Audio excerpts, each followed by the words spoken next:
तुम्ही कधी विचार केला आहे का मित्रांनो, की आपण आयुष्यभर देव शोधत असतो, पण स्वतःला कधी शोधतो? आपण मंदिरात जातो, पूजा करतो, प्रार्थना करतो, सर्व काही करतो, तरी आपलं मन जे आहे ते शांत होत नाही, स्थिर राहत असतं. आणि ते आपल्याला जर माहीत पडलं, की देव बाहेर नाहीये, तो आपल्या आतच आहे. पण तो नेमका शोधायचा कसा? है ना? आता जर माहिती आहे, की देव आत आहे, तर मग तो शोधायचा काहीतरी असेल ना, कसं शोधायचं ते? आणि कसं आपलं मन मग आपल्याला स्थिर ठेवायचं, शांत ठेवायचं? तर आजचा हा जो व्हिडिओ आहे, तो तुमचा पूर्ण जो विचार आहे, तो पूर्ण बदलून टाकेल मित्रांनो. तर नमस्कार, स्वागत आहे तुमचं सोल फॅमिली मराठी या चॅनलमध्ये. मी तुमची मैत्रीण पल्लवी. तर आज आपण इथे नेहमी मित्रांनो आत्मा, शांती, आपले सोल प्लॅन याच्याबद्दल बोलत असतो, ठीक आहे? जे की फॅक्ट आहे. जे आपण ज्याला म्हणतो स्पिरिच्युअल सायन्स, आध्यात्मिक विज्ञान आहे ना, की ज्याच्याकडे आपण सर्व काही मिळवतो आयुष्यामध्ये, पण जी गोष्ट आपल्याला मिळवायची असते, ज्याच्यासाठी आपण इथे आलेलो आहोत, तीच गोष्ट आपल्याकडून सुटून जाते, है ना, अपुरी राहून जाते. तर तेच आजच्या व्हिडिओमध्ये आपण जे समजून घेणार आहोत, की देव शोधण्यापेक्षा आपण स्वतःला कसं शोधायचं आणि ते कुठल्या पद्धतीने शोधायचं, ठीक आहे? तर आतापर्यंत तुम्ही चॅनलला सबस्क्राईब नसेल केलं, तर प्लीज चॅनलला सबस्क्राईब करा. जे पण तुमचे विचार आहे कॉमेंटमध्ये मला नक्की सांगा आणि व्हिडिओ चांगला वाटला तर व्हिडिओला लाईक करा. तर सुरू करूया मित्रांनो आजच्या या व्हिडिओला. आता आपण काय करतो मित्रांनो, बघा, लहानपणापासून आपण काय करतो, की देव नेहमी मंदिरात शोधत असतो, मूर्तीमध्ये शोधतो, ठीक आहे? आता मी असं म्हणणार नाही, की हे काही चुकीचं आहे. पण आपण स्वतःला कधी विचारतच नाही, की बाई मी हे सर्व शोधत तर आहे, है ना? मी हे सर्व शोधत तर आहो. पण मी शरीर आहे, की मी मन आहे, की मी काहीतरी वेगळंच आहे? तुम्ही स्वतःला कधी प्रश्न केलाय, की मी नेमकं कोण आहे? मी इथे का आलोय? बघा मित्रांनो, एक गोष्ट सांगते, आपण आपल्या जीवनामध्ये सर्व गोष्टी मिळवतो.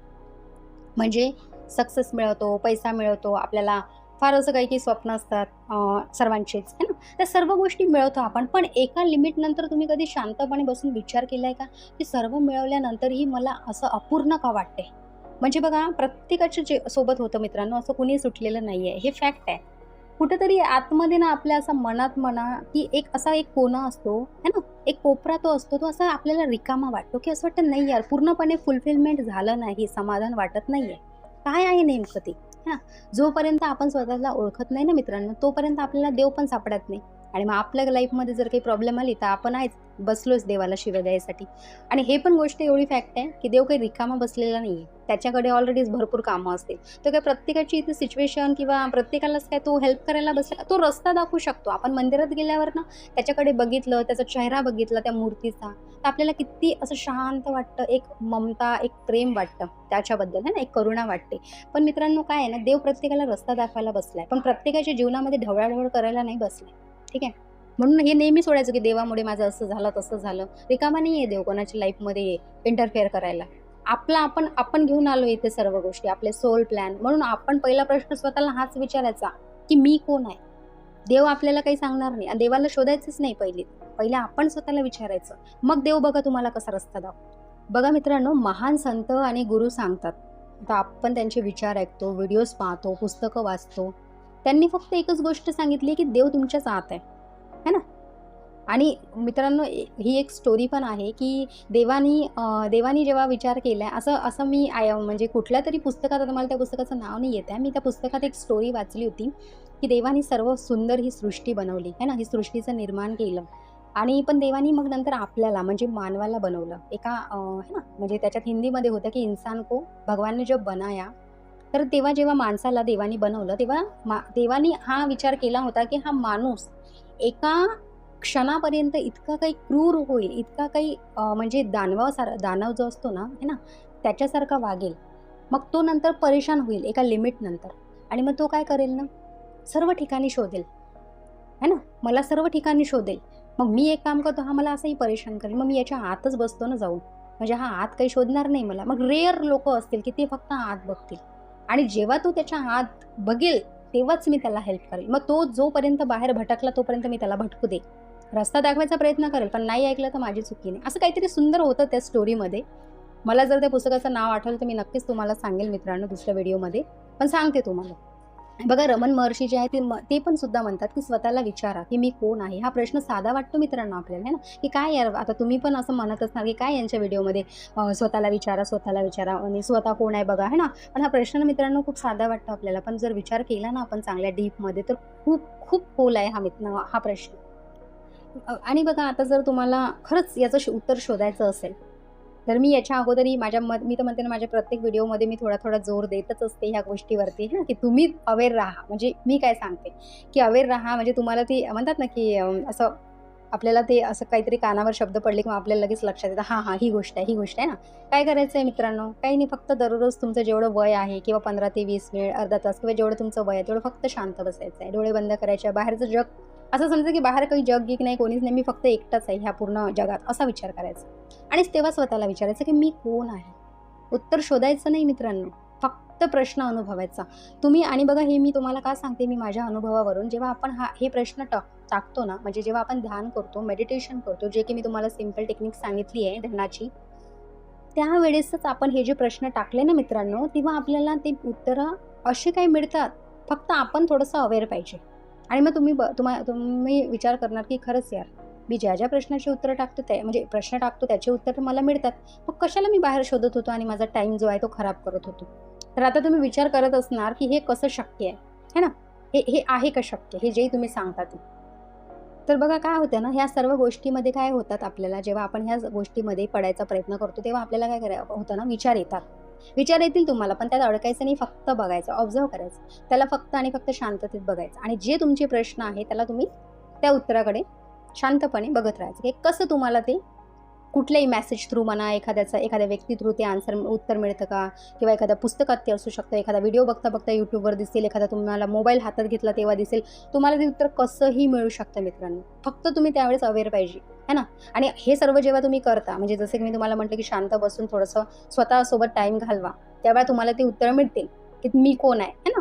तर त्यावेळेस काय होतं ना, तुम्हाला हे विचार येतील. सर्वात महत्त्वाचे अशा वेळेसच जास्त विचार येतात. त्याच्यात अडकायचं नाही, फक्त त्याला अवेअरनेसने बघायचं आणि थांबवायचं नाही विचार. कारण जेवढं तुम्ही थांबवाल ना, तेवढं जास्त तुम्हाला त्याचा त्रास होईल. म्हणून थांबवायचं नाही. फक्त ऑब्झर्व्ह करायचं, फक्त बघ. मग हळू काय होते तुम्हाला कळायला लागतं, की बाबा तुम्ही शरीर नाहीये, तुम्ही मन पण नाहीये. तुम्ही आहात एक शांत, साक्षी चेतना आणि जिथे फक्त साक्षी आहे, जिथे देवच आहे, है ना? बघा ना मित्रांनो, मी तुम्हाला याच्या पहिली सांगितलं होतं, की आपण जेव्हा हे जग सोडून जातो, तेव्हा आपलं शरीर इथेच सुटतं. पण कोणती अशी एक गोष्ट आहे, ती शक्ती आहे. ती कधीच अमर आहे, ती म्हणतात ना अमर आहे, ती कधीच मरत नाही. मग तेच तर आहे ना देव. मग तो आपल्या आतच वास करतो. फक्त त्याला आपल्याला साक्षी भावाने बघावं लागतं. मीपणा करून नाही जमत, जो आपला अहंकार आहे.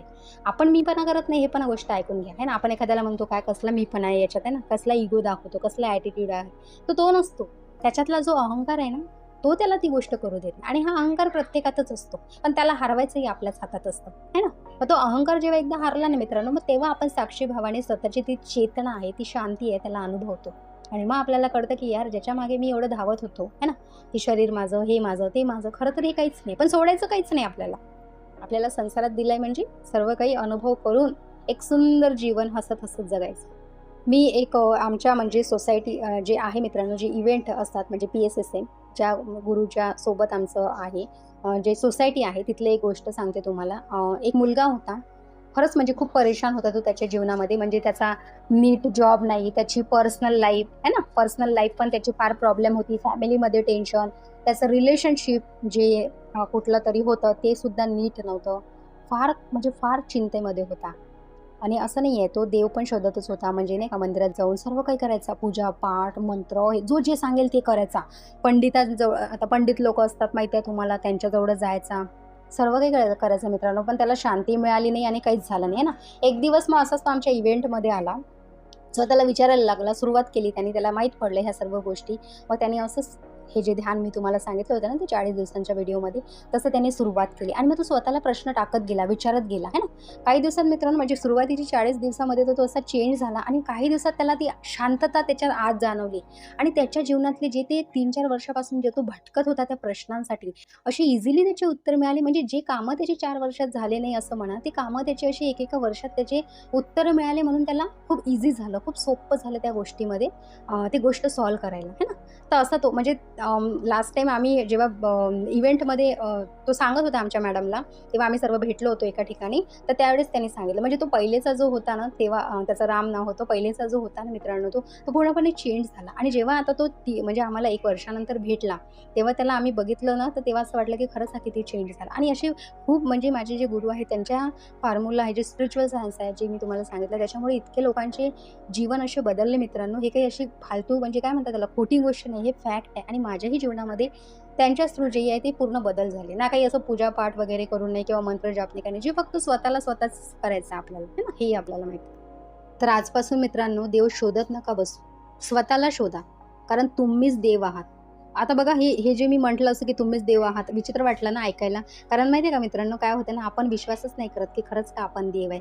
देवालाही कधी-कधी त्रास होतो, कारण की तो म्हणतो मी मार्ग सांगतोय तुम्हाला, पण तुम्ही का नाही स्वतःला शोधता असे? कारण की मी जे आहे तेच तुम्ही आहे. इथे जेवढेही महापुरुष आले, संत, गुरु, त्यांनी स्वतःचं जे आत्मज्ञान आहे तिथपर्यंत जाऊन पोहोचले. ते आत्मज्ञान मिळवलं आणि तेव्हा त्यांना कळालं की देव आणि मी वेगळा नाहीये. जो तो आहे तोच मी आहे. म्हणजे परमात्मा जो आहे तोच मी आहे. मी त्याचंच बाळ आहे आणि मीच तो आहे. है ना? म्हणून हेच म्हणजे बघा ना, तुम्ही आता आपण शेगावला जातो, अक्कलकोटला जातो, बऱ्याच देवींच्या मंदिरात जातो. सर्वांचा तेच मेसेज आहे आपल्यासाठी. सर्वांचा तोच एक संदेश आहे, की तुम्ही मी वेगळे नाहीये. तुम्ही सुद्धा देव आहात. पण फक्त काय आहे ना, ते देवाचं जे रूप आहे आपल्या आतमधलं, ते आपल्याला शोधायचं आहे. आणि त्याच्यासाठी आपण पूजा करून ते शोधू शकणार का? नाही. आपण आपल्या आतमध्ये बसून त्या चेतनेशी एकरूप होऊनच ते शोधू शकतो. त्याच्यासोबत राहूनच ते शोधू शकतो. तर बस एवढंच आहे मित्रांनो आजच्या व्हिडिओमध्ये. तुम्हीच देव आहात हे विसरू नका. माझे गुरुही सुद्धा नेहमी हेच म्हणतात. एक सांगते तुम्हाला अजून जाता म्हणजे व्हिडिओच्या एंडमध्ये, की बघा, माझे गुरु फक्त एक गोष्ट नेहमी म्हणतात. आपण जेव्हा व्हिडिओज आता एखाद्या आपण कुठल्या इव्हेंटमध्ये जातो, तर आपण म्हणतो ना, नमस्कार मित्रांनो, कसे आहे, काय आहे, असं. आणि मग आपण सुरुवात करतो, बरोबर. तर माझ्या गुरूंना एक गोष्ट काय सांगतात, म्हणजे कसं स्टार्ट करतात ना, जेव्हाही त्यांना असं म्हणजे त्यांचं स्पीच जेव्हा स्टार्ट करायचं असलं तेव्हा, सुरू करायचं असलं तेव्हा, की my dear friends, my dear gods and my dear master. बघा, पहिल्यांदा ते मित्र म्हणतात, है ना. त्यांनी कधी असं हे नाही केलं आणि एकदम फ्रेंड्ससारखे राहतात ते. पहिल्यांदा ते कसं म्हणतात, की माय डिअर फ्रेंड्स, म्हणजे पहिल्यांदा सुरुवात ते मित्रांपासून करतात, है ना. मग नंतर म्हणतात माय डिअर गॉड्स, की तुम्ही देव आहात.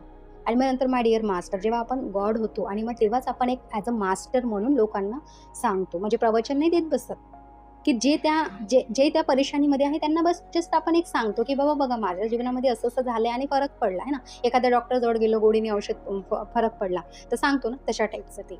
तर बस एवढंच आहे मित्रांनो, बाकी काही नाही आहे. जास्त काही टेन्शन घ्यायचं नाही. खूप आनंदात राहायचं. छोट्या-छोट्या गोष्टी आहेत त्याच करायच्या. फार मोठ्या गोष्टीकडे नाही पडायचं. ठीक आहे? तर आजचा व्हिडिओ आवडला असेल तर नक्की व्हिडिओला लाईक करा, चॅनलला सबस्क्राईब करा आणि व्हिडिओ शेअर नक्की करा. आणि कॉमेंटमध्ये लिहा मित्रांनो, की मी स्वतःला शोधते म्हणून. ठीक आहे? आणि नसेल ते लिहायचं तरी तुमचं जे मत आहे, जे तुम्हाला विचार आहे, जे तुम्हाला प्रश्न असतील ते कॉमेंटमध्ये लिहा. तर भेटूया पुढच्या व्हिडिओमध्ये. तोपर्यंत धन्यवाद. काळजी घ्या.